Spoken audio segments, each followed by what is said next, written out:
ಈ ಜೀವನಿನಗಾಗಿ ಮುಂದುವರಿದ ಭಾಗ 89. ಆಫೀಸು ಕೆಲಸ ಮುಗಿಸಿ ಮನೆಗೆ ಬಂದಿದ್ದ ರಿಷಿ ಅವರು ತನ್ನ ತಾಯಿ ಚಂದ್ರಕಲಾರವರ ಜೊತೆ ಆಫೀಸಿನಲ್ಲಿ ಏನೆಲ್ಲ ನಡೆಯುತ್ತಿದೆ ಅದನ್ನೆಲ್ಲ ವಿವರಿಸತೊಡಗಿದರು. ಮಾಮ್, ಲಾಯರ್ ಉತ್ತಮ್ ಒಂದು ವಾರ ಆಫೀಸ್ಗೆ ಬರಲ್ಲ. ಯಾಕೆ, ಏನಾಯ್ತು ಅವನಿಗೆ? ಅವನಿಗೆ ಏನಾಗಿಲ್ಲ ಮಾಮ್, ಆಫೀಸ್ ಕೆಲಸದ ನಿಮಿತ್ತ ಸಿಂಗಾಪುರ್ಗೆ ಹೋಗ್ತಾ ಇದ್ದಾನೆ. ಅವನು ಬರೋದರೊಳಗೆ ಸೈನಿಂಗ್ ಅಥಾರಿಟಿ ನಿನ್ನೆ ಮೊನ್ನೆ ಬಂದ ಅರವಿಂದ್ಗೆ ಕೊಟ್ಟಿದ್ದಾನೆ. ಕಂಪ್ನಿಯಲ್ಲಿ ನಾನಿರ್ಬೇಕಾದ ಸೈನಿಂಗ್ ಅಥಾರಿಟಿ ನನ್ಗೆ ಕೊಡ್ಬೇಕಿತ್ತಲ್ಲ ಮಾಮ್, ಅದನ್ನು ಬಿಟ್ಟು ಬೇರೆ ಯಾವನಿಗೂ ಕೊಟ್ಟಿದ್ದಾನೆ. ನಮ್ಮದೇ ಕಂಪ್ನಿಯಲ್ಲಿ ನಾವು ಹೊರಗಿನವ್ರ ಥರ ಇದ್ದೀವಿ. ಆಸ್ತಿ ಎಲ್ಲ ನಮ್ಮ ಹೆಸರಿಗೆ ಯಾವಾಗ ಆಗುತ್ತೆ ಮಾಮ್? ಅವನ ಕೈ ಕೆಳಗೆ ಕೆಲಸ ಮಾಡಿ ಮಾಡಿ ನಂಗೆ ತಲೆ ಕೆಟ್ಟು ಹೋಗ್ತಾ ಇದೆ. ಇದಕ್ಕೆಲ್ಲ ಯಾವಾಗ ಮುಕ್ತಿ ಸಿಗುತ್ತೆ ಮಾಮ್? ಆದಷ್ಟು ಬೇಗ ಸಿಗುತ್ತೆ, ನೀನೇನು ಟೆನ್ಷನ್ ಮಾಡ್ಕೋಬೇಡ. ಇಷ್ಟು ವರ್ಷನೇ ಕಾದಿದ್ದೀವಿ ಅಂತೆ, 2 ವರ್ಷ ಕಾಯಕ್ಕಾಗಲ್ವಾ? ರಿಕ್ಕಿಗೆ 25 ವರ್ಷ ವಯಸ್ಸಾದಾಗ ಆ ಆಸ್ತಿ ಎಲ್ಲ ನಮ್ಮದಾಗುತ್ತೆ. ದಂಡರಾಜ್ ಮನೆಯವರು ಯಾರು ಬದುಕಿಲ್ಲ ಅಂದಮೇಲೆ ಆಸೆ ನಮಗೆ ಸೇರ್ಬೇಕಲ್ವಾ ಮಾಮ್? ಒಂದ್ಸಲ ಆಸ್ತಿ ನಮ್ಮ ಕೈ ಸೇರ್ಲಿ, ಆಮೇಲೆ ಆ ಉತ್ತಮ್ ನನ್ನ ಹೇಗೆ ಆಟ ಆಡಿಸಿ ನೋಡ್ತಾ ಇರಿ. MD ಪೋಸ್ಟಲ್ಲಿ ಇದ್ದವನನ್ನು ಡೈರೆಕ್ಟಾಗಿ ನಾನು PA ಆಗಿ ಅಪಾಯಿಂಟ್ ಮಾಡ್ಕೋತೀನಿ. ಅವನಿಗೆ ಕೊಡಬಾರ್ದು ಕಷ್ಟ ಕೊಟ್ಟು ಅವನಾಗಿ ಕಂಪ್ನಿಯಿಂದ ರಿಸೈನ್ ಮಾಡ್ಕೊಂಡು ಹೋಗೋ ಹಾಗೆ ಮಾಡ್ತೀನಿ. ಅದು ಕೂಡ ಆಗುತ್ತೆ ಬಿಡು. ನಿನ್ ಮಾತ್ರ ಅಲ್ಲ, ನನಗೂ ಕೂಡ ಅವನ ಮೇಲೆ ತುಂಬಾ ದ್ವೇಷ ಇದೆ. ಇಬ್ರು ಒಟ್ಟಿಗೆ ಸೇರಿ ಅವನ ಜೀವನ ನರಕ ಮಾಡೋಣ. ಓಕೆ ಮಾಮ್, ನೀವು ನನ್ನ ಜೊತೆ ಇದ್ರಿ ಅಂದ್ರೆ ನನಗೆ ಆನೆ ಬಲ ಬಂದ್ಬಿಡುತ್ತೆ. ಆಮೇಲೆ ಇನ್ನೊಂದು ವಿಷಯ ಮಾಮ್, ಇವತ್ತು ಹೊಸದಾಗಿ ಅಪಾಯಿಂಟ್ ಆಗಿರೋ ಹುಡುಗ ನನಗೆ ಡಿಕ್ಕಿ ಹೊಡೆದ್ಬಿಟ್ಟ. ಅವನನ್ನು ನೋಡಿದಾಗ ನನಗೆ ಯಾರನ್ನು ನೋಡ್ದಾಗಾಯ್ತು, ಯಾರು ಅಂತಾನೆ ಗೊತ್ತಾಗ್ತಾ ಇಲ್ಲ. ಬಟ್ ಅವ್ನು ನನಗೆ ಗೊತ್ತಿರುವ ಯಾರ ಥರನೂ ಇದ್ದಾನೆ. ಹೌದಾ? ಮೊನ್ನೆ ನಾನು ಆಫೀಸ್ಗೆ ಬಂದಾಗ ನನಗೂ ಕೂಡ ಒಬ್ಬ ಸಿಕ್ಕಿದ್ದ. ಅವನನ್ನು ನೋಡಿದಾಗ ನನಗೂ ಕೂಡ ಹಾಗೇನೆ ಅನಿಸಿತ್ತು. ಮಾಮ್, ಆ ಹುಡುಗನಿಗೆ ಎಷ್ಟು ವಯಸ್ಸಿರ್ಬೋದು? ಒಂದು 22-23 ಇರ್ಬೋದು. ಹಾಗಾದ್ರೆ ನಾನು ಮತ್ತು ನೀವು ನೋಡಿದ ಹುಡುಗ ಒಬ್ಬನೇ ಇರ್ಬೋದು. ನೀನು ಯಾರನ್ನು ನೋಡಿದೆ ಅಂತ ನನಗೆ ಗೊತ್ತಿಲ್ಲ ಅಲ್ವಾ? ಸ್ವಲ್ಪ ಸರಿಯಾಗಿ ಯೋಚನೆ ಮಾಡು, ಯಾರನ್ನು ನೋಡಿದ ಹಾಗೆ ಆಗ್ತಾ ಇದೆ ಅಂತ ಅವರು ಹೇಳಿದಾಗ ರಿಷಿಯವರು ಮತ್ತೆ ಆ ಹುಡುಗನನ್ನು ನೆನಪು ಮಾಡಿಕೊಂಡರು. ಆಗ ಅವರಿಗೆ ಸಡನ್ ಆಗಿ ಫ್ಲಾಶ್ ಆಗಿ, ಮಾಮ್, ಅವನ ಡ್ಯಾಡ್ ತರ ಕಾಣಿಸ್ತಾ ಇದ್ದ. ಹೌದಲ್ವಾ? ಈಗ ನನ್ ಕೂಡ ನೆನಪಿಗೆ ಬರ್ತಾ ಇದೆ, ಅವನ್ ದಂಡರಾಜ್ ತರನೇ ಕಾಣಿಸ್ತಾ ಇದ್ದ. ಅದೇ ಅವತ್ತು ಅಂದ್ಕೊಂಡೆ, ಯಾರನ್ನೂ ನೋಡಿದ ತರ ಆಗ್ತಾ ಇದೆ ಅಲ್ವಾ ಅಂತ. ಅವ್ನು ಯಾರಿರ್ಬೋದು ರಿಷಿ? ಮಾಮ್, ಅವ್ನು ಲಾಯರ್ ಉತ್ತಮ್ ಕಡೆಯವನಂತ ಕೇಳ್ಪಟ್ಟೆ. ಅಂದ್ರೆ ದಂಡರಾಜ್ಗೆ ಏನಾದರೂ ಬೇರೆ ಕಡೆ ಅಫೇರ್ ಇತ್ತಾ ಹೇಗೆ? ಏನ್ ಮಾಮ್ ನೀವು, ಡ್ಯಾಡ್ ಅಂತವರಲ್ಲ ಅಂತ ನಿಮ್ಗೂ ಕೂಡ ಗೊತ್ತಲ್ವಾ? ಅವ್ನ ಡ್ಯಾಡ್ ಮಗ ಇರಕ್ಕಿಲ್ಲ. ಯಾರ ಮಗ ಇರ್ಬೋದು ಮಾಮ್? ಅಭಿ ಏನಾದರೂ ಜೀವಂತವಾಗಿದ್ದಾನೋ ಹೇಗೆ? ಹೇಳಕ್ಕಾಗಲ್ಲ ಕಣು. ಹಾಗೇನಾದರೂ ಆಗಿದ್ರೆ ನಮಗೆ ಚೊಂಬೆಗತಿ. ಮೊದಲು ಆ ಹುಡುಗ ಯಾರು ಅಂತ ತಿಳ್ಕೊ. ಅವನೇನಾದರೂ ಅಭಿಷೇಕ್ ಮಗ ಅಂತ ಗೊತ್ತಾದ್ರೆ ಆಗಲೇ ಅವನನ್ನು ಮುಗಿಸ್ಬಿಡು. ಆಮೇಲೆ ಅಭಿಷೇಕ್ನ ನೋಡ್ಕೊಂಡಾಯ್ತು. ಕಾರು ಅಷ್ಟು ಆಳವಾದ ಕಂದಕಕ್ಕೆ ಬಿದ್ದಿರೋದ್ರಿಂದ ಅಭಿ ಬದುಕಿರೋಕ್ಕೆ ಚಾನ್ಸೇ ಇಲ್ಲ ಮಾಮ್. ಅವ್ನು ಬೇರೆ ಯಾರಾದರೂ ಇರ್ಬೋದು.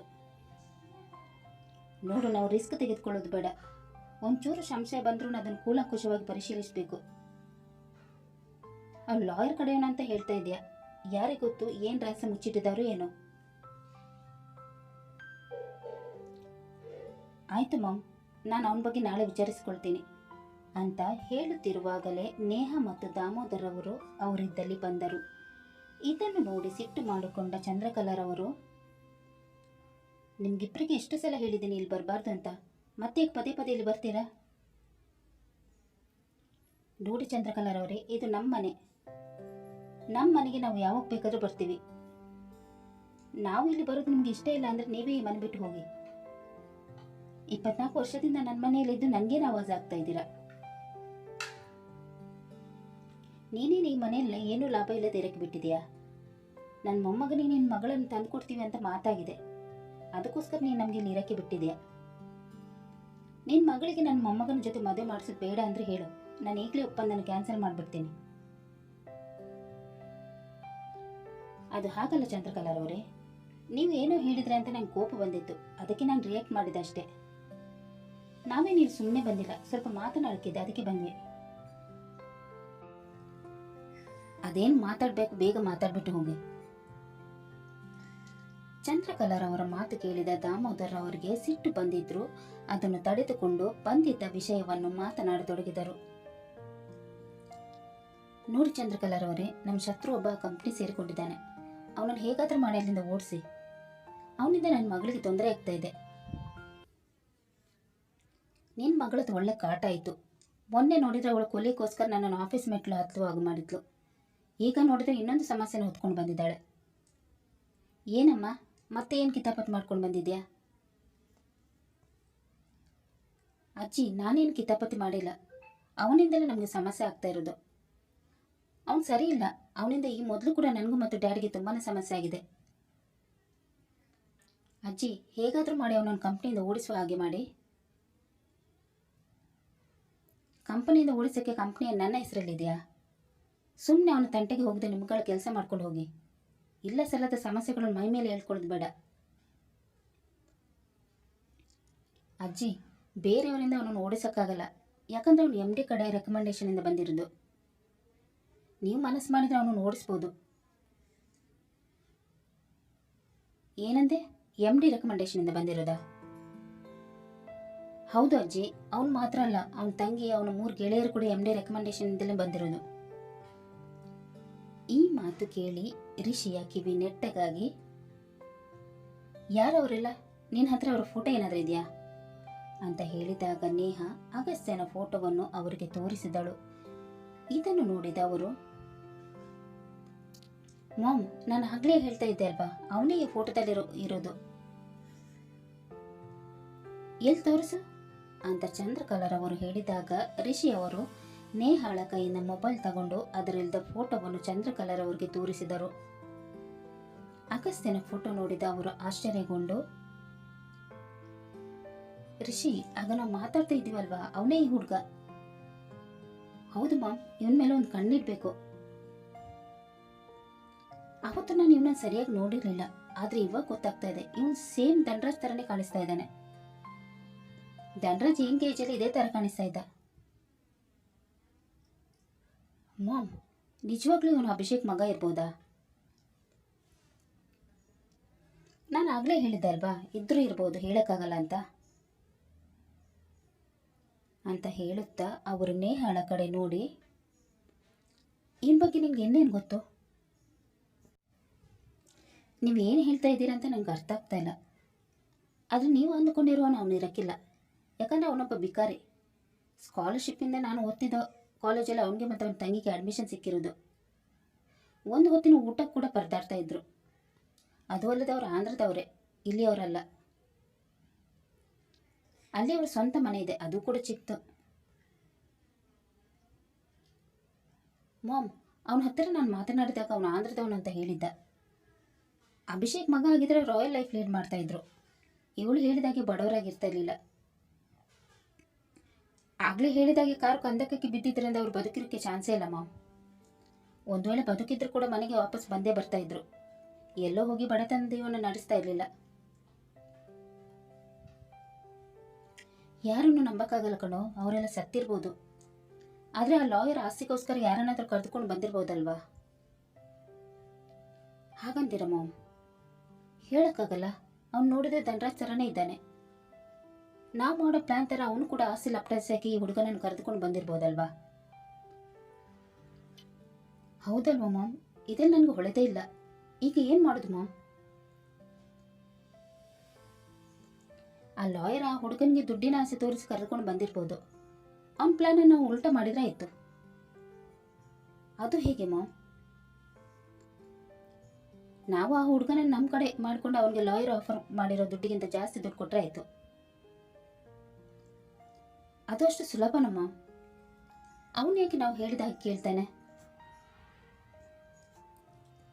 ಕೇಳಲೇಬೇಕು. ಯಾಕಂದರೆ ದುಡ್ಡು ಕೇಳೋ ಹಾಗೆ ಮಾಡುತ್ತೆ. ಹಣ ಅಂದರೆ ಹೆಣ ಕೂಡ ಬಾಯ್ಬಿಡುತ್ತೆ. ಅಂಥದ್ರಲ್ಲಿ ಇವನೇ ಯಾವ ಲೆಕ್ಕ? ಮತ್ತೆ ರಿಕ್ಕಿ? ಆಸ್ತಿ ನಮ್ಮ ಕೈ ಸೇರುತ್ತೆ ಅಂದರೆ ರಿಕ್ಕಿ ಆದ್ರೇನು ಆ ಹುಡುಗ ಆದ್ರೇನು? ಮೊದಲು ಆಸ್ತಿ ನಮ್ಮ ಕೈ ಸೇರಲಿ, ಆಮೇಲೆ ಆ ಹುಡುಗನನ್ನು ಮುಗಿಸಿದ್ರಾಯ್ತು. ಆದರೆ ಮಾಮ್, ಅವನು ಆಸ್ತಿಗೋಸ್ಕರನೇ ಬಂದಿದ್ದಾನೆ ಅನ್ನೋದು ಏನು ಗ್ಯಾರಂಟಿ? ಉತ್ತಮ್ ಕರೆದುಕೊಂಡು ಬಂದಿದ್ದಾನೆ ಅಂದರೆ ಆಸ್ತಿಗೋಸ್ಕರನೇ ಗ್ಯಾರಂಟಿ ಬಂದಿರ್ತಾನೆ. ಇಷ್ಟು ವರ್ಷ ಅಧಿಕಾರ ಮತ್ತು ದುಡ್ಡಿನ ರುಚಿ ನೋಡಿದ್ದಾನೆ. ಅದಕ್ಕೋಸ್ಕರ ಅದನ್ನು ಉಳಿಸ್ಕೊಳ್ಳೋಕ್ಕೋಸ್ಕರ ಏನು ಬೇಕಾದ್ರೂ ಮಾಡೋಕ್ಕೆ ರೆಡಿ ಇರ್ತಾನೆ. ದುಡ್ಡು ಎಲ್ಲವನ್ನೂ ಚೇಂಜ್ ಮಾಡಿಬಿಡುತ್ತೆ. ಮುಂದೇನು ಮಾಮ್? ಈಗ ಸದ್ಯಕ್ಕೆ ನಮ್ಮ ಪ್ಲ್ಯಾನ್ ಚೇಂಜ್ ಮಾಡ್ಕೊಳ್ಬೇಕು. ಮುಂದೇನು ಮಾಡಬೇಕಂತ ನಾನು ಹೇಳ್ತೀನಿ. ಚಂದ್ರಕಲಾರ್ ಅವರೇ, ನಾವು ಏನೋ ಹೇಳಕ್ಕೆ ಬಂದರೆ ನೀವು ಇನ್ನೇನೋ ಮಾತಾಡ್ತಾ ಇದ್ದೀರಾ. ಯಾರನ್ನು ನಾವು ಕಂಪ್ನಿಯಿಂದ ಹೊರ ಹಾಕಬೇಕಂತ ಹೇಳ್ತಾ ಇದ್ದೀವೋ ಅವನನ್ನೇ ನೀವು ನಿಮ್ಮ ಉಪಯೋಗಕ್ಕೆ ಬಳಸ್ಕೊಳ್ಳೋಕ್ಕೆ ನೋಡ್ತಾ ಇದ್ದೀರಾ. ಈ ಮುಂಚೆನೂ ನನಗೆ ಸೀನಿಯರ್ ಮ್ಯಾನೇಜರ್ ಪೋಸ್ಟ್ ಕೊಡಿಸ್ತೀನಿ ಅಂತ ಹೇಳ್ಬಿಟ್ಟು ಈಗ ಬರೀ ಮ್ಯಾನೇಜರ್ ಪೋಸ್ಟ್ ಕೊಡಿಸಿದ್ದೀರಾ. ಹೇಳಿದ ಮಾತಿನ ಮೇಲೆ ನಿಲ್ಲಲ್ಲ ಅಂತೀರಾ. ಈಗ ನಾವೇನು ಮಾಡ್ಬೇಕಂತ ಹೇಳಿ? ನೀನು ಮತ್ತು ನಿನ್ನ ಮಗಳು ಬಾಯಿ ಮುಚ್ಕೊಂಡು ಸುಮ್ಮನೆ ಇದ್ರೆ ನಮಗೆಲ್ಲ ಒಳಿತಾಗ್ಬೋದು. ನಾನು ಏನು ಮಾಡೋಕ್ಕೆ ಹೊರಟಿದ್ದೀನಿ ಅದೆಲ್ಲ ನಮ್ಮ ಒಳ್ಳೇದಕ್ಕೇನೆ. ಮ್ಯಾನೇಜರ್ ಪೋಸ್ಟ್ ಸಿಕ್ಕಿದೆ ಅಲ್ವಾ, ಅದಕ್ಕೆ ಖುಷಿ ಪಡು. ಅದನ್ನು ಬಿಟ್ಟು ಏನೇನು ಹೇಳಕ್ಕೆ ಬರಬೇಡ. ನಿನ್ನ ಮಗಳಿಗೆ ನನ್ನ ಮೊಮ್ಮಗನ ಜೊತೆಗೇನು ಮದುವೆ ಆಗುತ್ತೆ, ಅದರಲ್ಲಿ ಯಾವುದೇ ಚೇಂಜಸ್ ಇಲ್ಲ. ಈಗ ನೀವಿಬ್ಬರು ಹೊರಡಿ, ಮತ್ತೆ ನಾನು ಹೇಳೋ ತನಕ ಬರಬೇಡಿ ಅಂತ ಹೇಳಿ ಅವರಿಬ್ಬರನ್ನು ಕಳುಹಿಸಿದರು. ಇಬ್ಬರು ಅಲ್ಲಿಂದ ಹೊರ ಬಂದಾಗ ನೇಹ ತನ್ನ ತಂದೆಯ ಜೊತೆ ಅವರ ಬಗ್ಗೆ ಮಾತನಾಡತೊಡಗಿದಳು.